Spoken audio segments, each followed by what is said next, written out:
Hi అండి, అందరికీ నమస్తే. ఈరోజైతే మా అల్లుడు ఆఫీస్కి వెళ్తే అక్కడైతే చూడండి పచ్చి రొయ్యలు అయితే అమ్ముతుంటే తీసుకొచ్చాడు. అయితే వాటిని చూడగానే మా మనవరాలు అయితే ఫుల్ హ్యాపీ. అది ఇంతవరకు వాటిని చేతితో కూడా టచ్ చేయలేదు. అయినా సరే ఈరోజైతే ఉరికొచ్చి వాటి దగ్గర ఎలా చేస్తుందో చూడండి. ఈ రొయ్యలు అయితే మనకి వాళ్ళే క్లీన్ చేసి ఇస్తారు.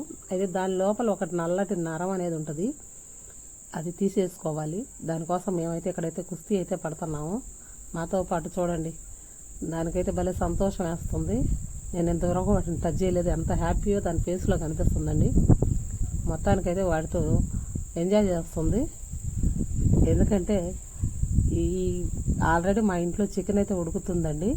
ఇంకా బజార్కి వెళ్ళి రొయ్యలు అయితే ఉన్నాయని చెప్పి మా అల్లుడు అయితే తీసుకొని రావడం అనేది జరిగింది.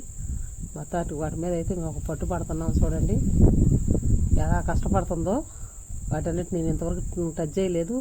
నాకైతే భలే హ్యాపీ. రండి ఇంట్లోకి రొయ్యలు బాగా చేద్దామని చెప్పి పిలుస్తుంది. ఇంకా మా మనవడికి అయితే టీవీ ఉంటే చాలండి, ఇంకా వాడికైతే ఏం అవసరం లేదు. లోపలికి వచ్చి చూస్తున్నారు కదా, ఇక్కడ ఆల్రెడీ చికెన్ అయితే ఉడికిపోతుంది.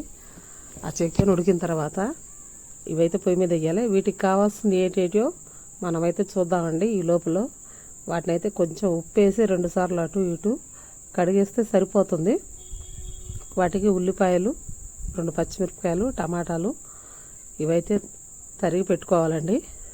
చాలా తొందరగా అయిపోయింది కూర అయితే మాత్రం చాలా టేస్టీగా వస్తుంది.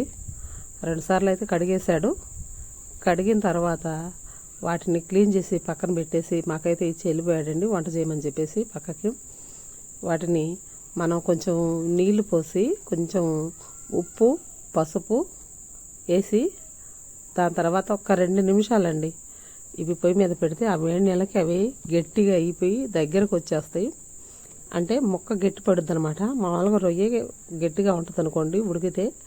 చూడండి వీడియోలో చూపించినట్లుగా అలా ఒక 2 నిమిషాలు ఉడికితే సరిపోద్దండి. ముక్క అయితే గట్టి పడిపోయింది. ఇప్పుడైతే మొత్తానికైతే ఒక కళాయి అయితే పెట్టుకొని ఆయిల్ అయితే వేస్తున్నాము. వేసిన తర్వాత మనకి ఉల్లిపాయలు స్పీడ్గా కట్ చేస్తుంది మా అమ్మాయి అయితే. ఉల్లిపాయ పచ్చిమిర్చి, దానికి సరిపడా కొంచెం కరివేపాకు వేసి అల్లం వెల్లుల్లి పేస్టు తర్వాత కొంచెం మగ్గనివ్వాలి. మగ్గిన తర్వాత అల్లం వెల్లుల్లి పేస్ట్. కూర అయితే మాత్రం చాలా అంటే చాలా సూపర్గా ఉంటుంది. ఆనియన్స్ వేగిన తర్వాత అల్లం వెల్లుల్లి వేసి కాస్త అది కూడా వేగనీయాలండి పచ్చివాసన పోయేదాకా. తర్వాత అవి శుభ్రంగా వేగిన తర్వాత కొంచెం అయితే పసుపు అయితే వేసుకుంటున్నాము. పసుపు వేసిన తర్వాత కొంచెం అటు ఇటుగా ఇంకొంచెం అది కూడా ఆయిల్లో కలిసిపోయిన తర్వాత మనం కొంచెం వేడి చేసి పెట్టుకున్నాం కదండి రొయ్యల్ని, అవి అయితే వేసేస్తున్నాం. చూడండి మనం క్లీన్ చేసినప్పుడు ఎలా ఉన్నాయో, వేడి నీళ్ళల్లో ఉడికిన తర్వాత ఎలా ఉన్నాయో మీకైతే డిఫరెన్స్ అయితే తెలుస్తుంది కదా. చాలా తొందరగా అయిపోయిద్దండి కూర కూడా. మటన్ అయితే కాస్త ఉడకటానికి టైం పట్టిద్ది, కానీ పచ్చి రొయ్యలకైతే అలాంటిది ఇబ్బంది ఏం లేదు.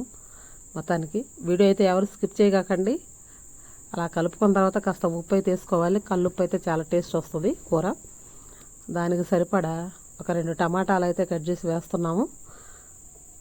వేసి అటు ఇటు కలిపిన తర్వాత దాన్ని అయితే చాలా టమాటా వేసి ఒక 2 నిమిషాలు మగ్గనివ్వాలి.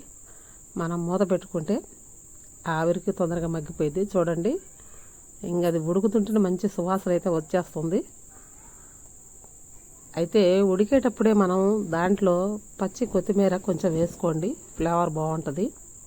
ఉడికిన తర్వాత లాస్ట్లో కూడా వేసుకుంటారు. కారం అయితే భలే కలర్ఫుల్గా ఉందన్నమాట. కారం ఇప్పుడు ఎండాకాలం అందరూ మిరపకాయలు కారం అయితే ఆడిస్తారు కాబట్టి కొత్త కారం దానికి ఎంత కలర్ వచ్చిందో చూడండి. ఈ కొత్త కారం పాత పడే కొద్ది మనకు అంత బాగా అనిపించదు, కానీ ఇప్పుడైతే భలే కలర్గా అనిపిస్తుంది. మంటకారం కాబట్టి దాంట్లో సరిపడా కొంచెం లైట్గానే వేసుకున్నాము. కొత్తిమీర లాస్ట్లో అది ఒక మంటకే ఉడికిపోయిందండి. అన్నీ కలిపిన తర్వాత అది దగ్గరికి అయిన తర్వాత కొంచెం వాటర్ పోసుకుంటే సరిపోతాయి. చాలా అంటే చాలా తక్కువ, ఎందుకంటే ఆల్రెడీ టమాటాలు ఉన్నాయి, అవి కొంచెం గ్రేవీ కోసమే అది ఉడకడానికి. మీ అందరికీ మా ఛానల్ నచ్చిందని అనుకుంటున్నాను. లైక్ చేయండి, షేర్ చేయండి, కామెంట్ చేయండి. ఇంతేనండి, అయిపోయింది. చాలా దగ్గరకు వచ్చేసింది మొత్తానికైతే ఉడికి. లాస్ట్లో కొంచెం ధనియాల పౌడర్ వేసుకుంటే అయిపోద్దండి కూర. వేడి వేడి అన్నంలో చాలా చక్కగా తినవచ్చు. రొయ్యలు ఎప్పుడంటే అప్పుడు దొరకవంటే దొరికినప్పుడు మాత్రం తెచ్చుకొని తప్పనిసరిగా వండుకొని తినాలి. ఇంతేనండి. మీ అందరికీ నచ్చిందా? బాయ్.